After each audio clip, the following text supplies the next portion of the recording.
Bienvenidos a un nuevo episodio de nuestro podcast Daily Economics. El día de hoy vamos a abordar un tema bastante requerido por ustedes, que es la economía del arte. Para eso trajimos ciertos invitados especiales, especialistas en el tema, como lo son la ingeniera financiera Mariana Toro, Santiago Otero, que tiene un máster en neuromarketing, el economista internacional Santiago Torres, y por último, pero no menos importante, el presidente Iván Duque. A todos les doy una bienvenida, espero que se sientan muy acogidos el día de hoy en el podcast. Bueno, con la ayuda de nuestros invitados vamos a desarrollar la pregunta de cómo contribuye el arte al desarrollo económico de Colombia. En primera instancia vamos a hablar acerca del panorama histórico, de qué es la economía del arte, cómo ha venido evolucionando a lo largo de los años. En una segunda instancia vamos a hablar acerca del comportamiento del mercado del arte, su oferta, su demanda. También vamos a mencionar desde el panorama internacional qué países han implementado la economía del arte. Vamos a hablar acerca de la propuesta de la economía del arte en Colombia, que es la economía naranja. Y por último vamos a hacer énfasis en las contribuciones financieras que ha tenido esta economía del arte en Colombia. Bueno, primero empecemos por definir un poco qué es la economía del arte. La economía del arte no es más que una subdisciplina de la economía moderna que básicamente identifica y analiza el comportamiento de productores y consumidores de obras y manifestaciones artísticas. Esto lo hace teniendo en cuenta los valores económicos y culturales en el análisis. Hay que tener también en cuenta que la economía del arte no cuestiona cómo se genera el proceso creativo de un artista, ni por qué escoge un color o estilo narrativo en vez de otro, sino que estudia la toma de las decisiones económicas alrededor de la obra y quién consume la misma. Bueno, adentrándonos un poco más en el panorama histórico, la economía del arte no es algo que sea nuevo, ya hace algunos años se ha venido estudiando acerca de esta. El primer acercamiento lo tenemos en 1996, donde nace la economía del arte como tal, con la publicación de la tesis del economista y aficionado al arte William Baumol. Básicamente en esta tesis se concluye que para que el arte escénico sobreviva tiene que estar sujeto a subvenciones del Estado. Esta tesis fue bastante controversial y obtuvo objeciones por parte de otros economistas que planteaban que realmente esto no tenía que ser así. Si aumentaba la demanda de arte, era posible aumentar el precio de las entradas y generar un equilibrio entre entradas y gastos totales. Además de esto, otros economistas ofrecieron alternativas para aumentar la productividad, disminuyendo el número de actores en las obras y entre otras cosas.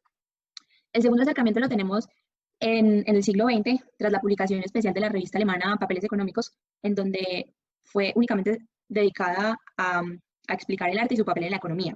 Pero además de esto, pues en otros países europeos ya se habían realizado estudios acerca de esto. Por último, en el año 1989 tenemos la obra Muses and Markets. Esta obra nos presenta un panorama general sobre los diversos aspectos del arte y de la cultura. Bueno, es importante resaltar que desde los años 70 la economía del arte ha experimentado una institucionalidad progresiva. ¿Cómo lo ha hecho? Bueno, empezó primero con la fundación de su propia asociación en 1973, que se llama Association for Cultural Economics. Posteriormente lanzó su propia revista científica en 1997, que se llama Journal of Cultural Economics, y por último, pues se han realizado diversos congresos internacionales como el ICER en Venecia. Bueno, esto nos da paso a preguntarle a uno de nuestros invitados, al doctor Santiago Otero, cómo se comporta el mercado del arte. Queremos saber un poco más acerca del comportamiento del mercado. Buenos días. Con respecto a tu pregunta, el mercado del arte es un tipo de mercado que se comporta de una manera demasiado extraña. Para algunos resulta muy difícil de explicar. Sin embargo, se puede explicar teniendo en cuenta que hay dos líneas de mercado. Está el mercado primario y el mercado secundario, ¿cierto? Donde en el mercado primario se encuentra el artista teniendo su obra, ¿cierto? Su obra lista para ir al mercado. Y un comprador que la compra de una manera más fácil de lo que puede llegar a comprarla alguien del mercado secundario, ¿cierto? Y cabe resaltar que el mercado del arte es extraño básicamente porque es donde se derrocha más dinero, por así decirlo. Debido a que obras, por ejemplo, como la que tenemos ahí a la derecha, Salvator Mundi, de Leonardo da Vinci, son obras que pueden ser evaluadas en 450 millones de euros. Pues una cantidad demasiado grande, una magnitud demasiado vasta. Y pues no, básicamente por eso es que es demasiado difícil explicarlo. Y cabe resaltar que el mercado se mueve por medio de subastas, de casas de subastas, como podemos ver ahí, una subasta en Londres de arte contemporáneo, a donde asisten gente demasiado apoderada, con dinero, millonaria, es decir, magnates. Y las principales organizaciones que se ocupan de todo el mercado del arte en el mundo, las más grandes, vienen siendo Sotheby's, como podemos ver ahí en la imagen, y Christie's. Y ya básicamente en eso se basa el mercado del arte. Es demasiado difícil de explicar, pero son dos líneas generales. No sé si tendrás alguna otra pregunta. Muchas gracias. Sí, pues así brevemente, ¿cómo, en pocas palabras, podrías decirnos cómo ha evolucionado este mercado y también cómo funciona su oferta y su demanda? Bueno, el mercado ha evolucionado en todos los aspectos del arte diferente. Es decir, en artes plásticas ha evolucionado de una manera bastante diferente a la música, ¿cierto? Donde en artes plásticas antes se tenía un contacto directo entre el artista y el comprador. Entonces era demasiado fácil. Sin embargo, ahora, como tú has dicho antes, se ha institucionalizado y ya básicamente todo tiene que pasar por un intermediario o lo que podemos llamar un marchante, que se ocupa de todos los pactos económicos financieros que debe tener el mercado. Sin embargo, en otros ámbitos como la música, este mercado ha evolucionado de una manera diferente, debido a que el mercado se ha digitalizado, adaptándose a lo que requiere hoy en día la sociedad. Entonces, en la música, podemos ver que antes se requería de una discografía, contratos musicales y sellos, ¿cierto? Sin embargo, esto ha cambiado y ahora lo que más se representa la industria del arte es la transmisión o el streaming, que representa alrededor del 38,4% de los ingresos totales, mientras que se ha visto que los ingresos físicos o los ingresos por descarga han tenido una disminución en ingresos del 5,4% y del 20,5% respectivamente. ¿Y alguna otra pregunta o qué más? No, así estaría muy bien. Muchas gracias, Santiago, por tu intervención. Nos queda mucho más claro el comportamiento del mercado del arte. Se difiere bastante del mercado que normalmente conocemos. Y eso nos da pie a preguntarnos acerca de qué países extranjeros han implementado esta economía del arte, cuáles son los países pioneros en esto. Para esto quiero invitar al doctor Santiago Torres que nos aclare un poquito más acerca de cuáles son los países pioneros en esta economía del arte. Hola, ¿cómo estás? Gracias por la invitación. Mira, tradicionalmente los países que han desarrollado su mercado del arte y han sido relevantes son países como Francia, España o Italia. Pero en los últimos años hemos visto países escandinavos como son Dinamarca, Suecia y Noruega, que han venido evolucionando mucho en este mercado, sobresaltando su cultura vikinga. Muchas gracias. Bueno, teniendo en cuenta esto, pues me parece pertinente preguntarte cómo se han visto reflejados los aportes económicos por parte del Ministerio de Cultura en los diferentes países que acabas de mencionar. Es muy buena pregunta. Mira que en Noruega en este momento es uno de los países que a pesar de tener un lenguaje reducido, exporta más literatura a nivel internacional. Y eso es en parte por el gran apoyo que tiene de parte del Ministerio de Cultura, donde esto se ve beneficiado porque cada vez los artistas son más calificados, cada vez hay más personas interesadas en estar en este arte, y con esto van a ver que el país cada vez va a crecer culturalmente y en ventas. En las exportaciones, el 75% de las exportaciones de ventas de galerías son exportaciones. Entonces, esto se ve retribuido de esta manera. Muchísimas gracias, doctor Santiago. Bueno, ya teniendo ese panorama internacional, me parece adecuado también pensar un poco más acerca de cómo funciona esta economía del arte en Colombia. Para eso quiero invitar al presidente Iván Duque que nos instruya un poco acerca de cómo funciona o cómo ha impulsado el gobierno colombiano la economía del arte. Bueno, claro que sí, un saludo para todas las personas que nos escuchan. No, entonces comienzo por decirles brevemente qué es la economía naranja. La economía naranja es básicamente un modelo de desarrollo en el que la diversidad cultural y la creatividad son las principales fuentes mediante las cuales queremos transformar el país en un contexto socioeconómico. Y este modelo de desarrollo denominado economía naranja pues tiene que ver mucho con la economía del arte, por lo que les acabo de decir, tiene que ver con toda la industria creativa y eso obviamente involucra mucho cosas que tengan que ver con propiedad intelectual y cómo se puede generar valor agregado a partir de eso. Además de eso, en el país, en el 2018, creamos el Consejo Nacional de la Economía Naranja, que precisamente nos permite ya establecer formalmente legislaciones e iniciativas del gobierno para poder impulsar todo esto. Muchas gracias, señor presidente. Bueno, a partir de esto quisiera preguntarle de qué manera o qué estrategia utiliza el Estado para ver el impacto positivo o negativo que ha generado esta propuesta de economía naranja. Bueno, entonces aquí les hablo un poco de unos estudios que ha realizado el DANE y tenemos, de hecho trae unas diapositivas.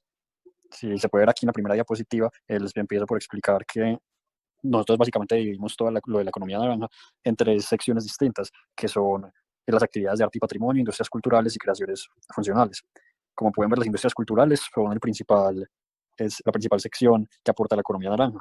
Sin embargo, tenemos carencias, por ejemplo, en artes y patrimonio. Entonces, nosotros utilizamos datos que se recogen mediante estudios para saber qué estrategias podemos utilizar para impulsar esas otras industrias como las de arte y patrimonio.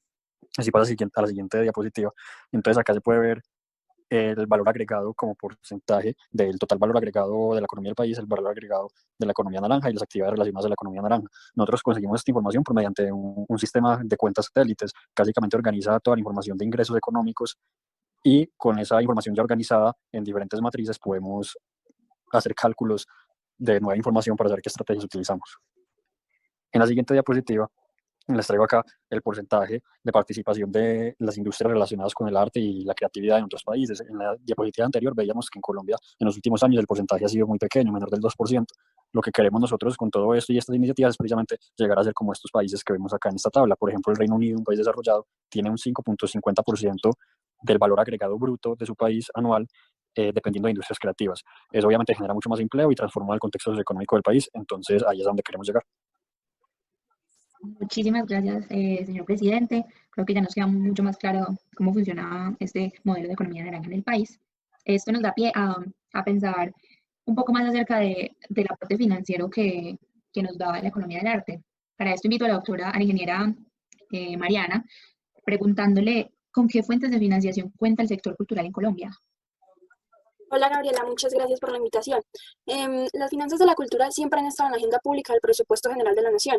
En esta tabla que está presentándose podemos ver que durante el periodo del 2011 al 2018 el presupuesto creció en un 162% con respecto a lo asignado en el periodo del 2003 al 2010, superando los 3 billones de pesos invertidos en el sector cultural.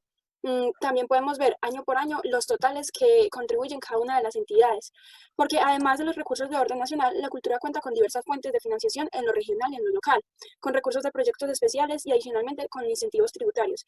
Si pasamos a la siguiente diapositiva, podemos ver que asimismo, durante estos 8 años que ha llevado el gobierno, se le ha apostado a generar nuevas leyes que se han propuesto al Congreso de la República, las cuales han sido algunas aprobadas y traen diferentes propuestas que contribuyen al incentivo del arte y al desarrollo de la cultura en el país. Por ejemplo, algunas de estas estrategias que hemos adoptado han sido que los recursos asignados al Ministerio de Cultura se designaron 1.2 billones en inversión en el sector y más de 1.1 billones en transferencias para las regiones. Por ejemplo, hay un impuesto nacional al consumo de la telefonía móvil del 4% que actualmente pagan todos los colombianos sobre servicios de telefonía, datos, internet y navegación. Y de este 4% de impuesto de telefonía, el 30% se destina a la cultura y el 70% se destina a financiar el deporte. Y con estos recursos se financian programas de fomento, promoción, desarrollo de la cultura y actividad artística en Colombia. Algunas de las leyes que hemos logrado han sido, por ejemplo, la Ley de la Filmación Colombiana 1556 del 2002, mediante la cual se creó el Fondo Fílmico Colombiano, cuya finalidad es financiar los pagos por devoluciones contra gastos en cinematografía, la cual es otra rama de las artes. Y otra ley 167 del 2012. Esta ley de reforma tributaria se incorporó por un nuevo incentivo para los museos, decretar extensión del IVA en la compra de objetos de interés cultural, histórico y artístico, que promueve a que las personas compren y mueve este mercado del arte. Y así hay muchas otras reformas tributarias que se implementaron, todas para beneficiar la economía naranja en el país. Muchas gracias, Mariana. Bueno, esto nos da pie a hacer la última pregunta y es, ¿cuál es el aporte que el arte y pues la cultura en general ha hecho al país?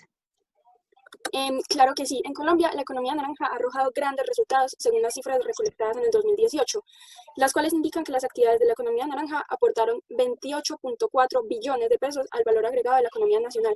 Si nosotros nos fijamos, la inversión de la economía han sido 3 billones, pero lo que está arrojado es muchísimo más. Aparte de eso, se han generado alrededor de 540.000 puestos de trabajo, según unas cifras del DANE, en actividades varias como creación, producción y distribución de bienes y servicios de contenido cultural y creativo. Bueno, muchísimas gracias, Mariana. Ya para concluir, pues como podemos ver en los datos compartidos por nuestros invitados, la promoción del arte en una sociedad es de gran importancia. En primer lugar, se evidencia que las retribuciones financieras obtenidas por el país que implementa este tipo de economía son mucho más grandes que las inversiones hechas por él mismo en el arte. Eso nos permite concluir que invertir en el arte es una práctica bastante favorable para los países, pues contribuye enormemente al desarrollo de los mismos.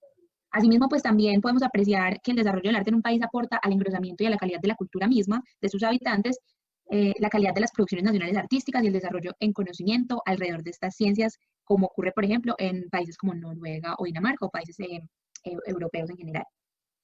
Bueno, muchas gracias por escuchar el episodio del día de hoy. Espero que les haya quedado claro en qué consiste la economía del arte y cómo contribuye al desarrollo económico en Colombia.